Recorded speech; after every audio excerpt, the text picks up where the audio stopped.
আসসালামু আলাইকুম। আশা করি সবাই ভালো আছেন। আলহামদুলিল্লাহ আমরা অনেক ভালো আছি।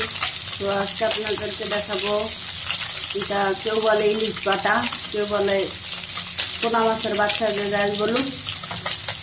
এটা হচ্ছে ইলিশ বাটা। তো ইলিশ বাটা দিয়ে বেগুন দিয়ে রান্না করব। তো মাছগুলো আমি ভেজে নিতেছি, দেখতে থাকেন।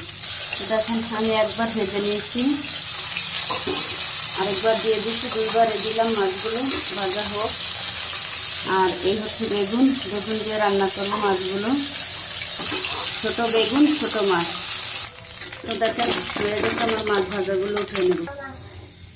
এখন আমি তরকারিটা বসায় দেবো, দিয়ে দিলাম পেঁয়াজ।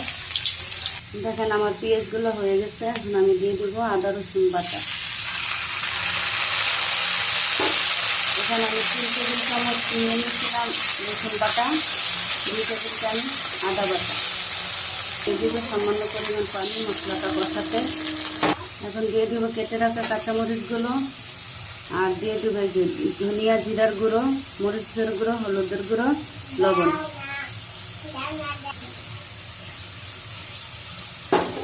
সব কিছু দিয়ে নিয়েছি, মশলাটা এবার ভালোভাবে কষিয়ে নেব। এখানে আমার মশলাটা কষানো হয়ে গেছে। আমি ভিডিওগুলো এডিট করি না, তাই বলে কি আমার রান্না ভালো হয় না? আপনারা কি ভিডিওগুলো দেখতে চান না কেন বুঝি না। কারণ এডিটিং করলে অনেক সময় লাগে, ঝামেলা মনে হয়, তাই করি না। এমনিতেই রান্নাগুলো করি। যদি আপনাদের ভালো লাগে আমার চ্যানেলটা সাবস্ক্রাইব করে, লাইক দিয়ে, কমেন্ট করে জানাবেন, আমার ভিডিওগুলো দেখবেন। তো এখন আমি দিয়ে দিব আলু। বেগুনের সাথে আমি একটু আলু দেবো, তাই আলুটা দিয়ে একটু নেড়ে চেড়ে পরে দিব বেগুনটা। আলুগুলো হালকা সিদ্ধ হয়ে গেছে, এখন বেগুনগুলো দিয়ে দিন। আমি আলুগুলো যখন দিছিলাম তখন হালকা ঝোল দিছিলাম, কারণ না হয়তো আলু বেগুন দুটো কষানো যাবে না। তো দেখেন আমার বেগুনটা কষানো হয়ে গেছে, প্রায় সিদ্ধ হয়ে আসছে। এই পর্যায়ে আমি ঝোল দিয়ে দিব।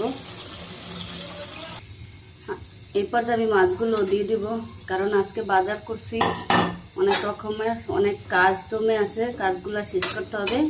তো তরকারিটা হতে থাকে একসাথে। হ্যাঁ, তরকারিটা ভালো করার কতক্ষণ পরে এই অবস্থা। তো দেখুন আমার তরকারিটা হয়ে গেছে। এখন আমি দিয়ে দিব ধনেপাতা। তো দেখেন আমার তরকারিটা হয়ে গেছে। আল্লাহ হাফেজ।